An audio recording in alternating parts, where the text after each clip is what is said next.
Hey guys, welcome back to the interview series that I have on the channel.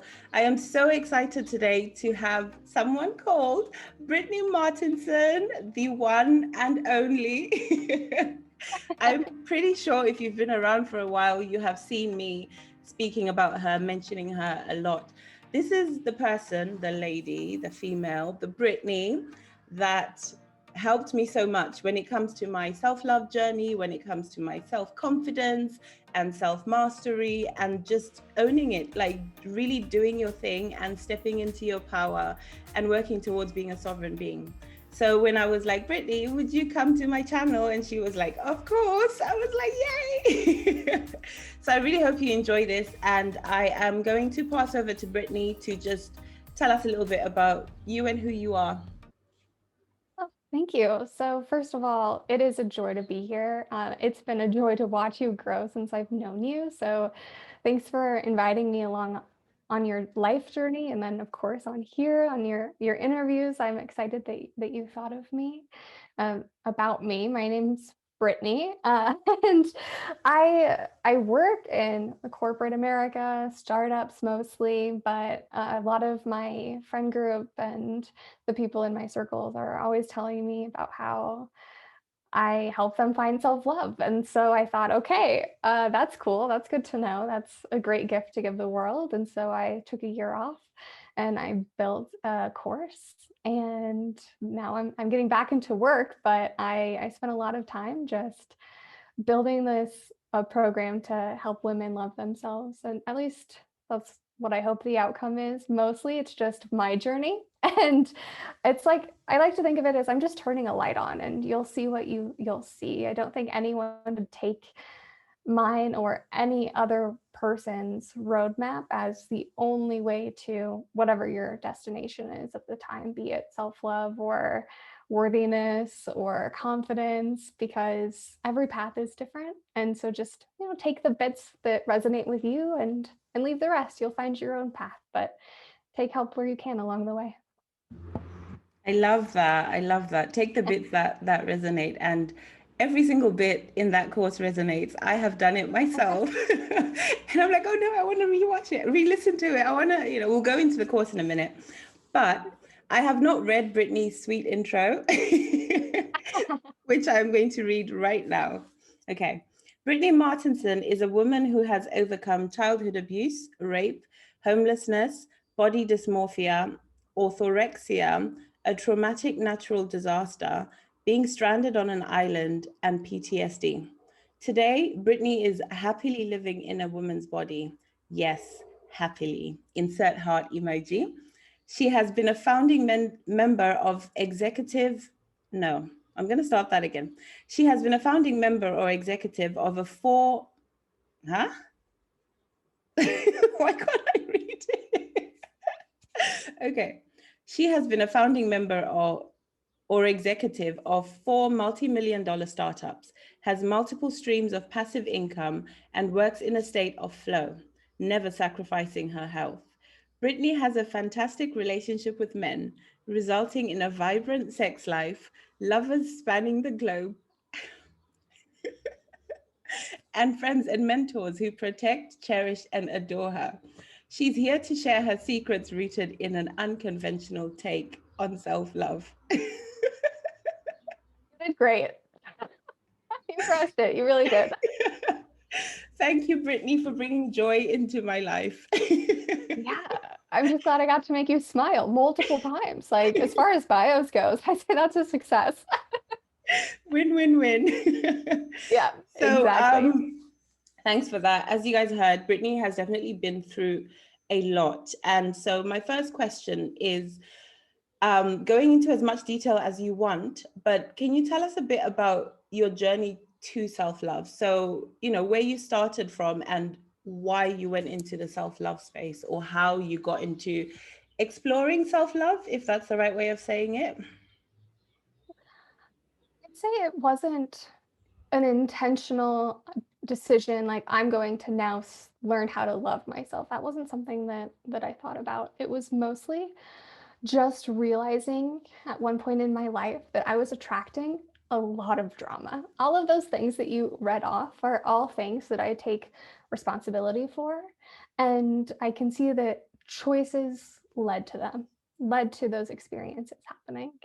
And so it was about taking that responsibility and also shedding blame. A lot of the time, people, myself included, think that if I'm not blaming something outside of me, someone outside of me, some circumstance outside of me, then that means I am to blame. And that's one barrier to responsibility. But you have to realize that you are not to blame. There is no blame.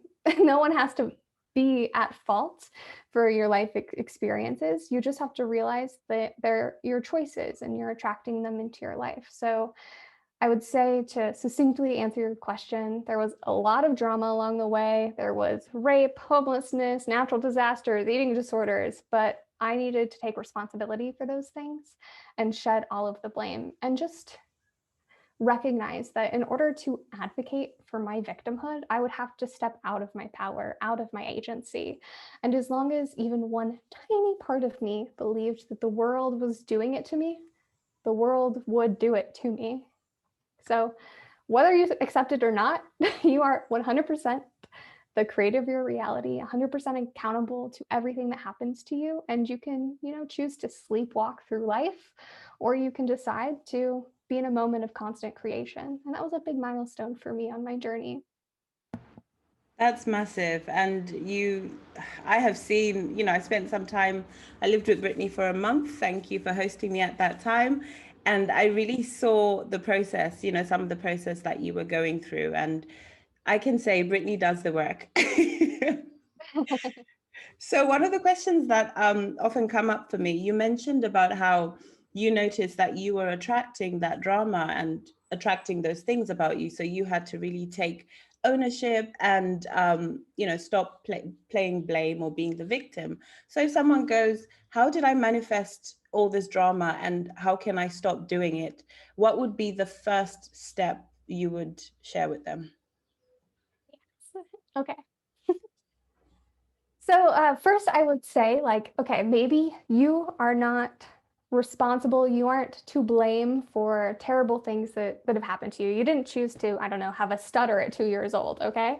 But you are responsibility for what you do today, what you do now, and what type of story you're telling yourself about that experience. So the first thing that I would say is claiming your story and the story that you're telling yourself about your life. And that was the moment of change and transformation. So I was telling the story of who I am, like, oh man, I was kicked out of my house, I was homeless, I was living on the streets, and then XYZ happened. And then I realized, as long as I'm telling that story, that is what I'm continuing to live. And that's what is going to be called into my life, because that's the vibration, if you will, that I'm at. And so once I decided to change my story, instead of being a victim, and change my story to something like, I finally understood true peace and trust living on the streets, and just those subtle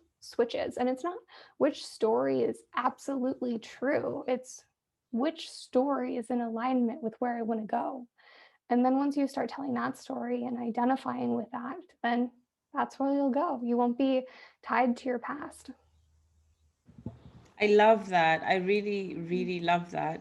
And one of the things Brittany actually does in her Secrets of the Self book, which I did, I still need to book my time in, but it's retelling your story. And the way you frame it or teach it is so beautiful to think, actually, although I was playing the victim in whatever it was that happened, there's so much that I've taken from it that's made me so much stronger and able to live authentically or closer in my truth. So just shouting out that I really love that module. Good. Yeah, there's a lot of wisdom that comes from our experiences. I think the entire purpose of life is to experience without judgment. So once you can get to the place that you realize that there is no good or bad, then you're entering the stage of oneness. I like that. I like that. The stage of oneness.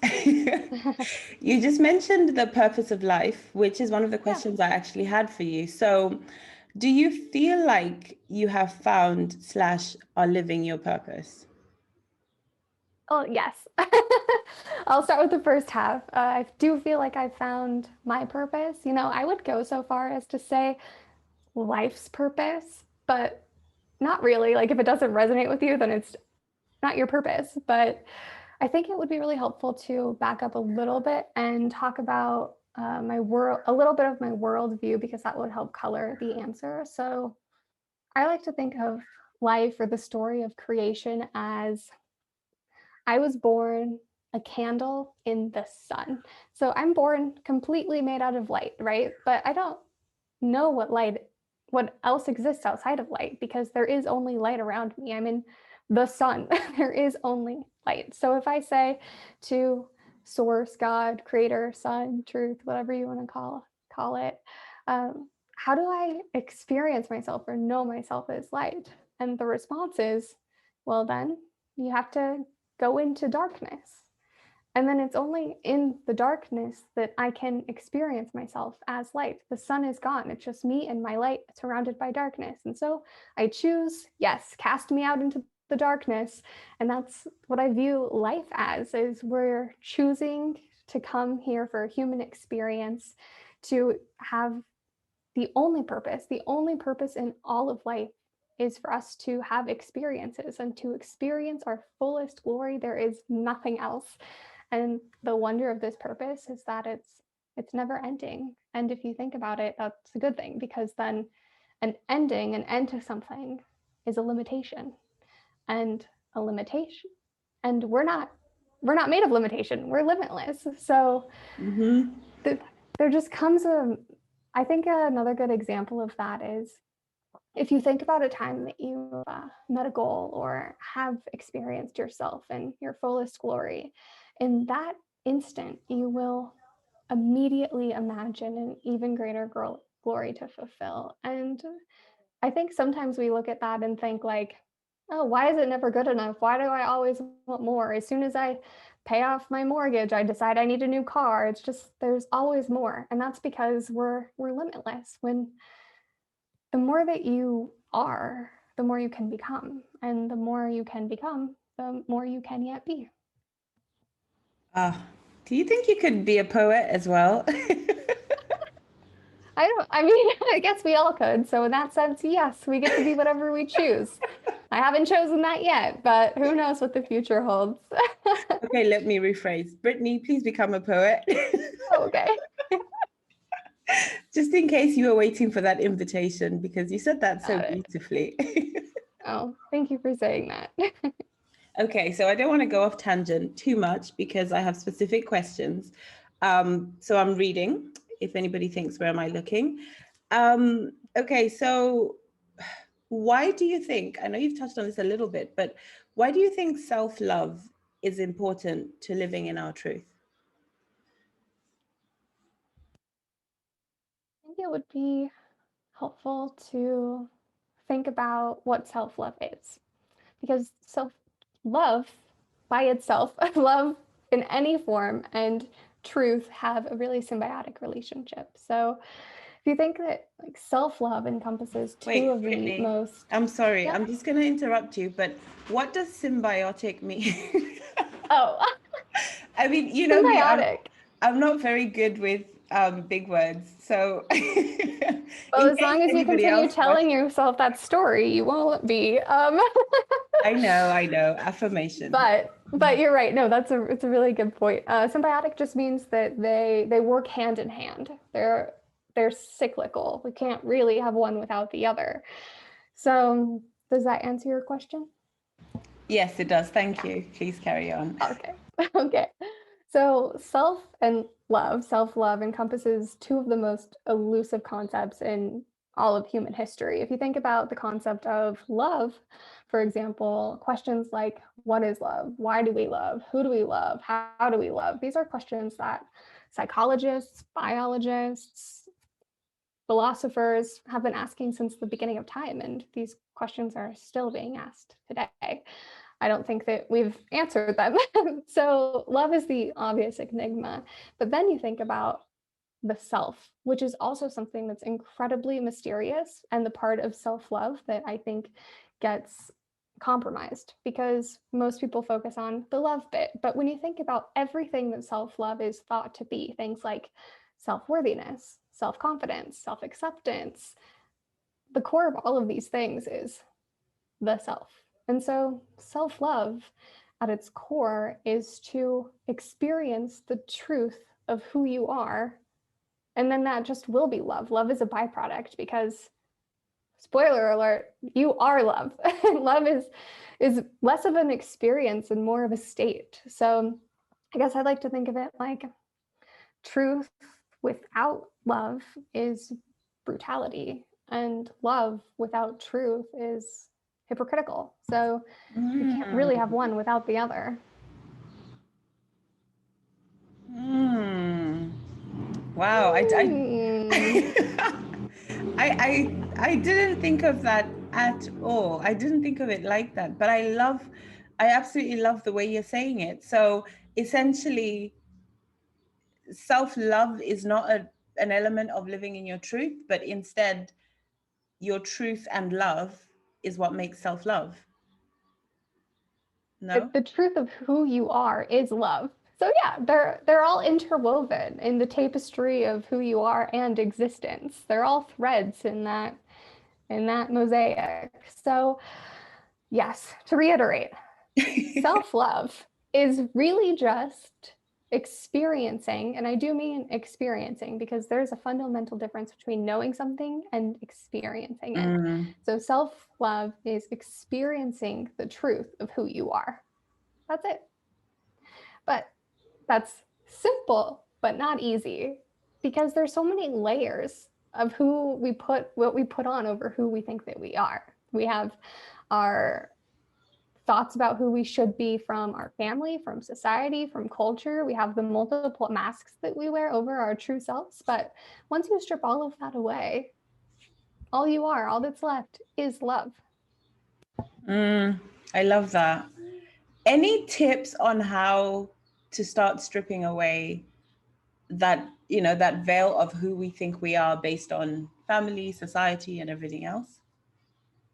I think it starts with mindset work. It's just about recognizing I am a product of my environment and my experiences. And that doesn't have to be a bad thing. It's actually, it's great because it means that all of us see the world with different eyes. There's a story that I heard. I might butcher it, but there was a little boy looking into a pond with 5 fish, and this master comes by and says, "All right, kid, how many fish are in the pond?" And the kid's like, "5." And then the master says, "Okay, well, and how many ponds are there?" And the kid's like, "There's 1 pond." And the master goes, "No, there's 5 ponds." And if you think about it, it's because there's 5 fish and all of them are seeing it in their own worldview. Yeah, I know, right? It's a simple story, but like, oh, you're right. It does make you realize like, oh, there's not a world, there's not a reality. There's as many versions of reality as there are humans on the planet. And throughout their entire life, they'll probably view it in multiple different versions as well. So this idea that you back to who you are, the idea that you are a product of your experiences is great and liberating because then it means you get to decide and choose your life experiences to create who you want to be. The purpose of life isn't to discover who you are, it's to create who you are.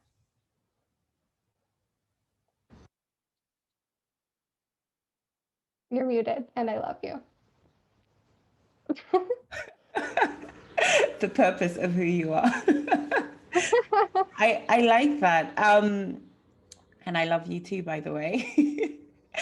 So with manifestation, there is that whole different timelines, which is what you mentioned or touched on a little bit about how there are multiple different ponds and every single experience is a different pond, essentially. Like everything we do is a different timeline. Every decision we make puts us on a different timeline when it comes to manifestation. And what you said about creating your ideal reality, or creating your reality and just living and owning your life. Mm. I just love that. I feel like I need a notebook when I'm listening to you, Brittany, because then I start going off in a tangent and I'm like, wait, no, come back, Tanya. You're the one interviewing here.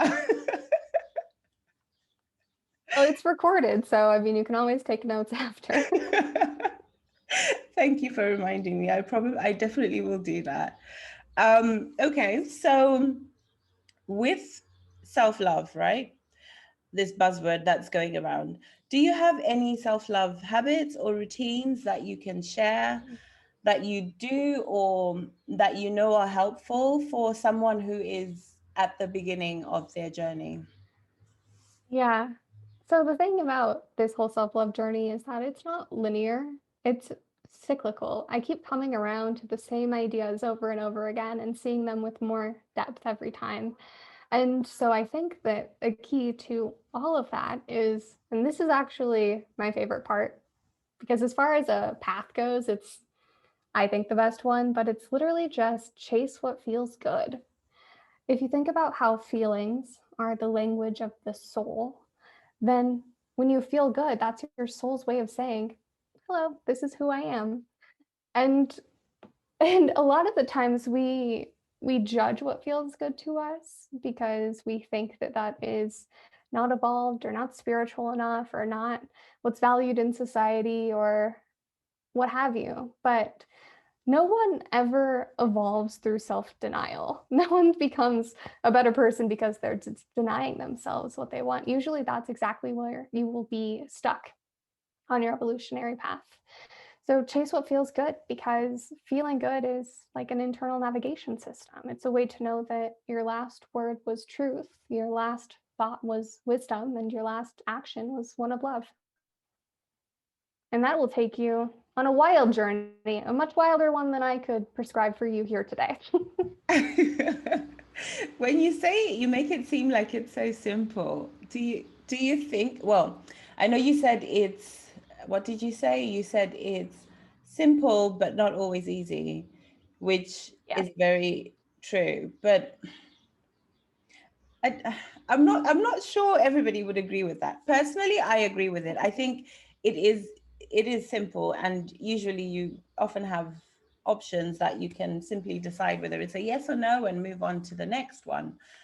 But what am I trying to say here? I want to expand on that simple but easy fact, because I think it would be helpful if you could just share some tips, or maybe some advice, if someone comes to you and let's say comes here or watches this and says, okay, I know you say it's simple and I should just follow what lights me up or what's inside me, but I cannot see that, so what do? It's not simple, it's not making sense, help.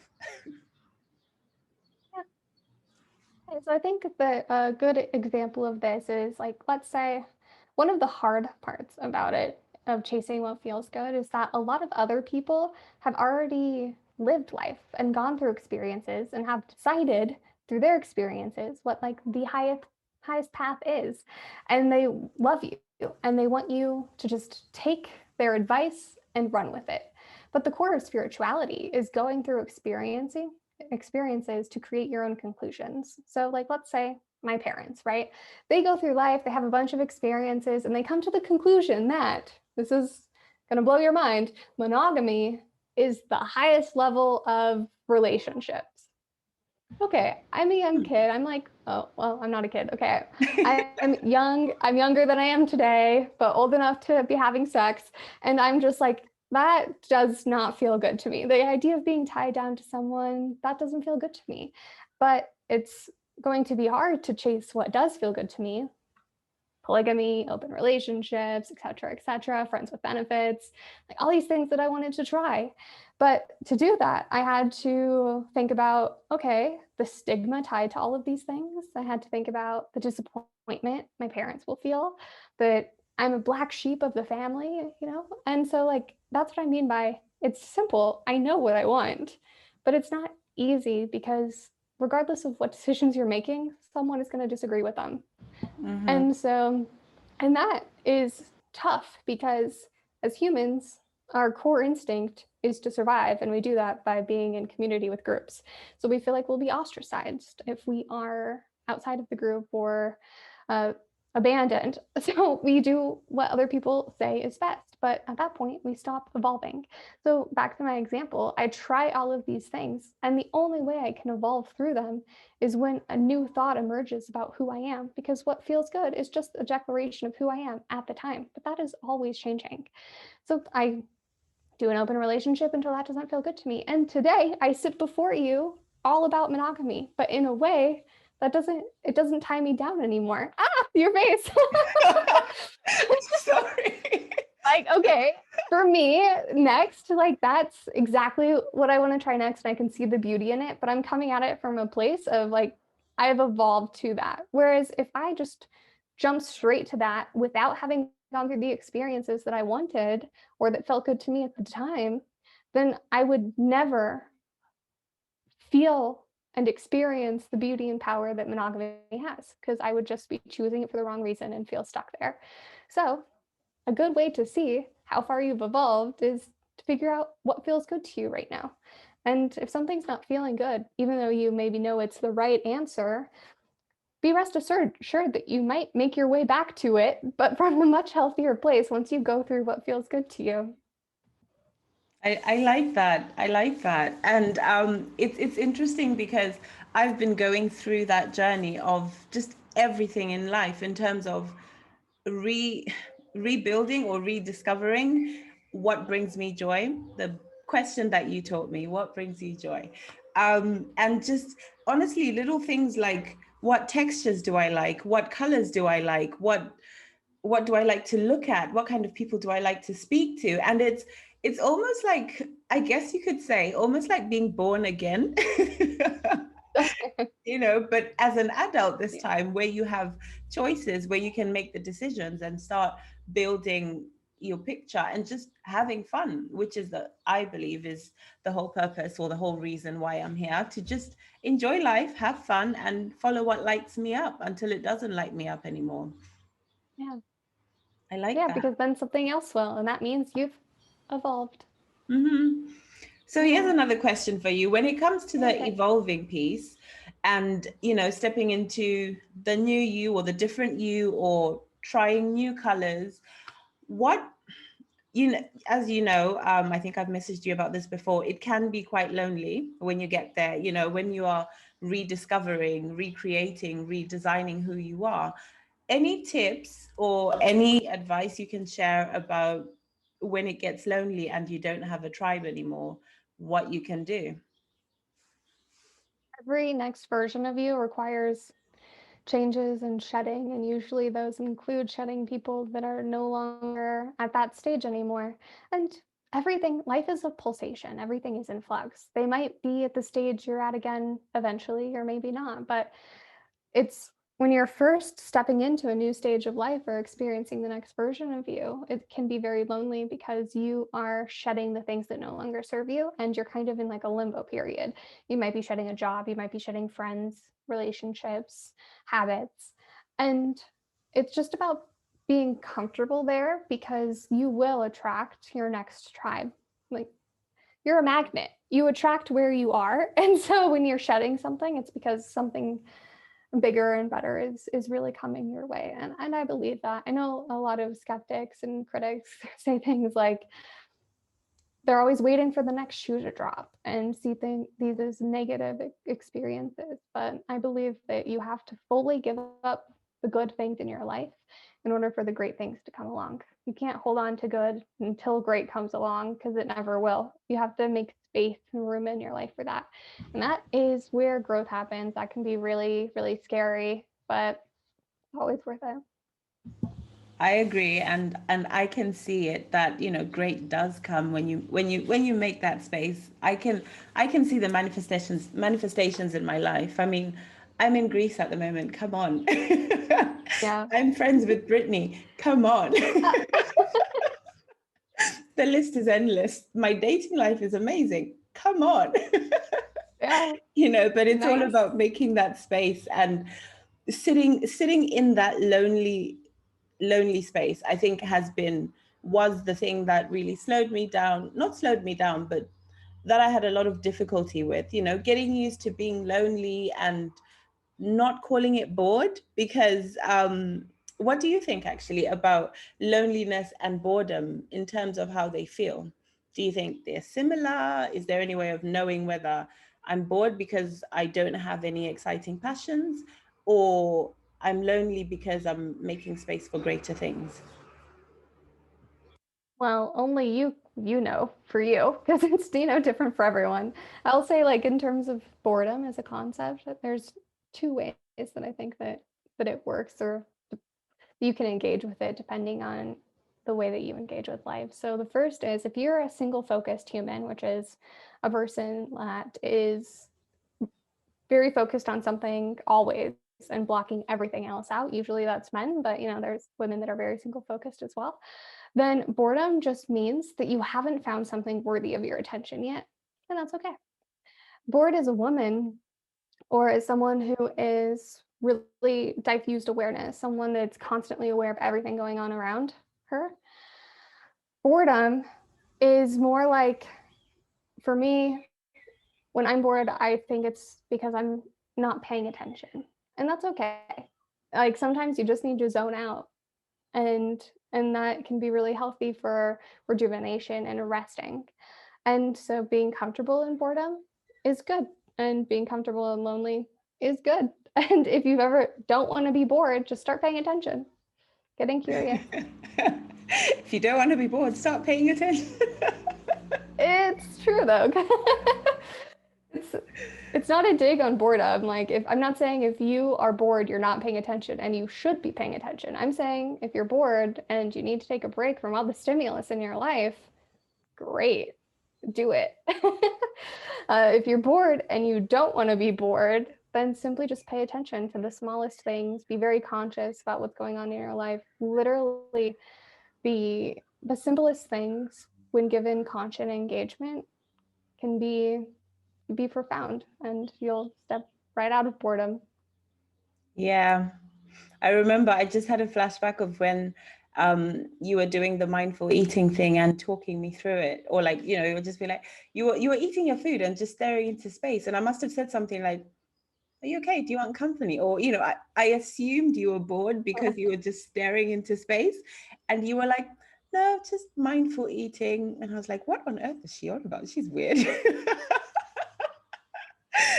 And then eventually you talked me through it, and I tried it, and yeah, it's a game changer. Little things like you say, paying attention to the walls and how they're made. I know it sounds loopy when I say it, but just paying attention to the walls and the plants, and then before you know it, I've got a creative idea, whether it's towards my business or whether it's how I can take inspired action towards my manifestations or something. But just really, I guess it ties down to being present and being in the moment, right?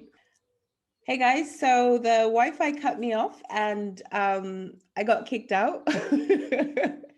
But to go back to mindful eating, just to wrap up, what I was saying is I learned the mindful eating thing from Brittany, and it just helped me start becoming present and observing things around me, which then started kicking my creativity boosts, which also started giving me more inspired actions. I could hear more from my higher self and my intuition, and just knowing what action needs to be taken next in order to manifest. So try it out. Okay, so the final question I have for you, Brittany, is how do you build boundaries and protect your energy? So before you answer the question, one thing about Brittany, guys, is she has this bubble of energy. Like Brittany's like fire and bubbles and unicorns and rainbows, and she's just fun. And you have this way about you where you bring that out of the people around you without anyone infiltrating your energy. So for example, if someone whose energy might be off or low vibe or whatever you want to call it is around you, from what I've seen, it doesn't penetrate your energy, and instead your unicorns and rainbows penetrate those around you. So how do you protect your energy and build boundaries? Oh, this penetration word over and over again. I'm like, what am I in high school? I'm just like giggling. Okay. So I like to think of boundaries as distance. So a good example would be I was creating a new boundary with someone maybe a few months ago, and he asked me like, when things like this end, where does the love go? I always wonder that because like you love someone and then you say goodbye, and where does that love go? And I told him, my love for you will never go away. I just need to find a distance where I can love you and still love me. And that's it. You're just finding the distance to where you can still control your inner harmony and be able to love yourself while loving another person. So that's the only real question is like, what is the proximity we need to be in right now in order for me to love you whilst not sacrificing my own love for myself? And that's always in flux because people are always changing. But some people you just gotta love from a distance. That's the hardest one, Brittany. The people that you have to love from a distance, especially when it comes to family or close friends, friends that have become family. How do you put that distance without, I guess, no, my question is, can you put that distance and build that boundary with loved ones without jeopardizing the relationship, do you think? Well, that's not entirely your call. So I don't know. But what I do know is that the truth will never cause conflict.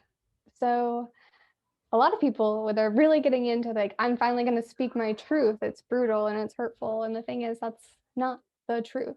That's okay to go through growing pains and go through that. But the closer you are to the truth, the less likely it is to hurt someone. So the only truth that you can tell is your own truth. You might want to say, Brittany is a hurtful coward. I don't know.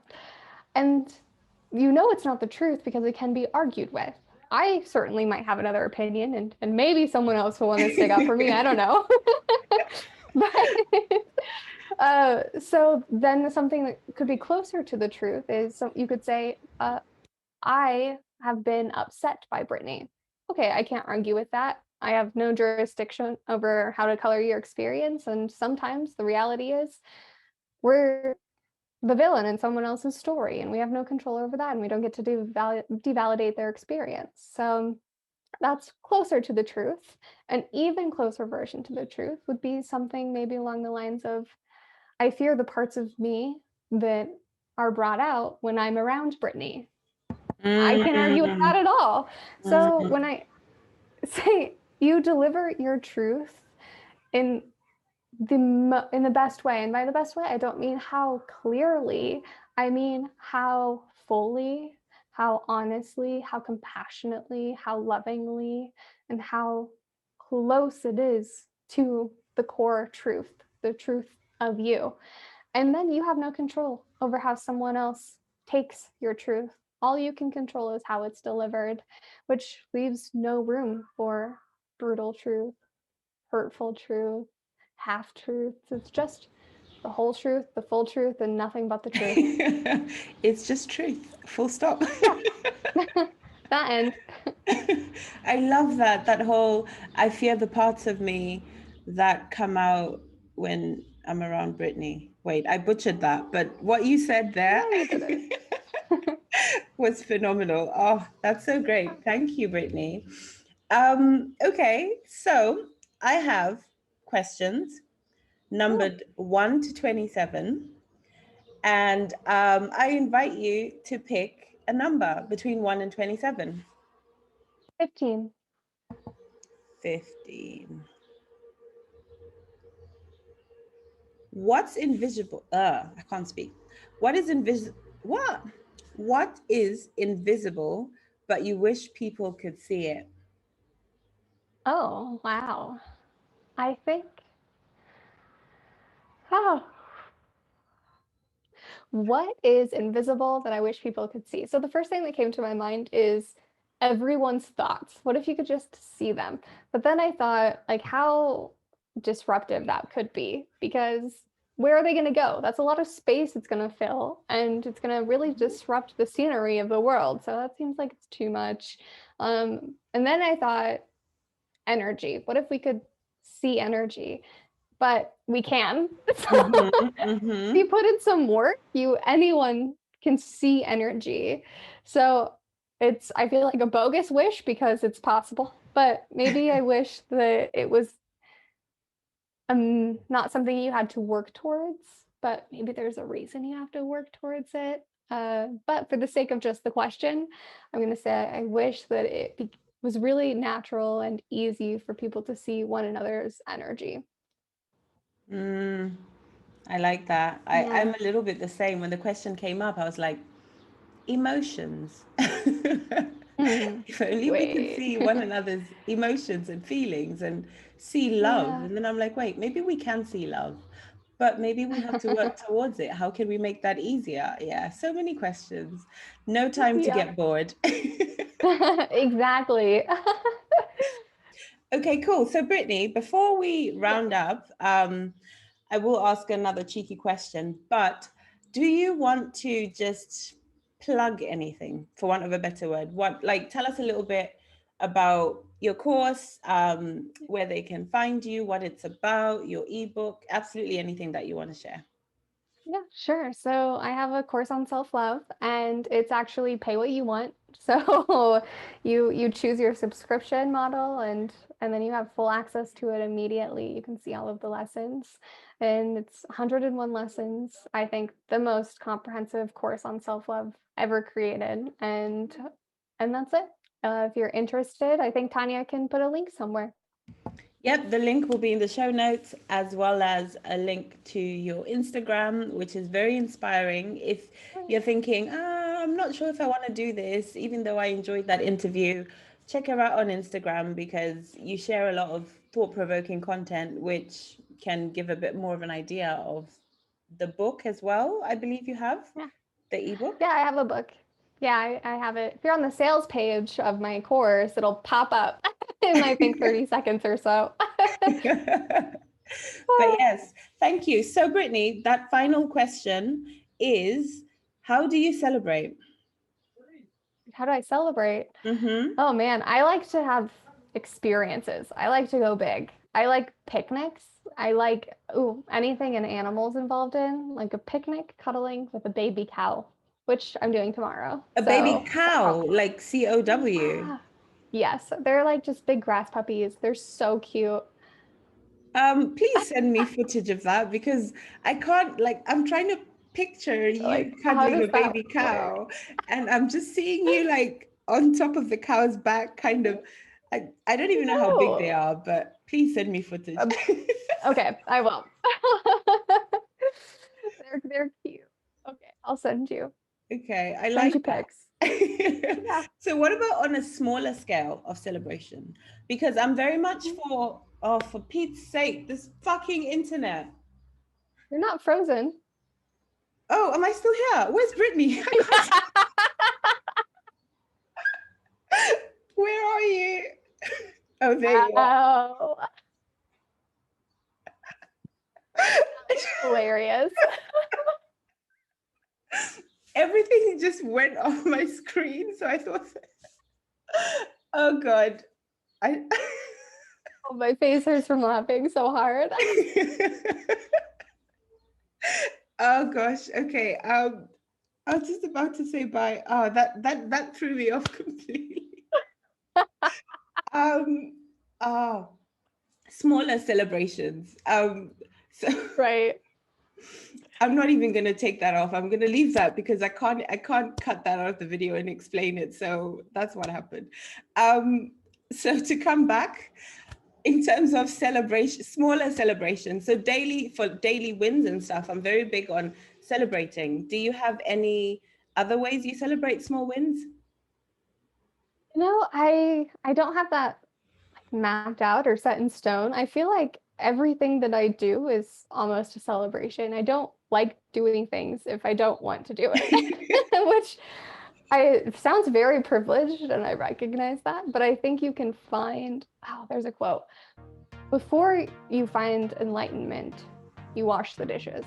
After you find enlightenment, you wash the dishes. It's you true. that has changed. I love it. Thank you so much, Brittany, for being here. This has been my favorite one so far, and I really hope that one day when I do these in person, I will get to do it with you. Perfect. Come on over to Kenya. Whoop, whoop. Thank you, Brittany. Thank you, Tanya.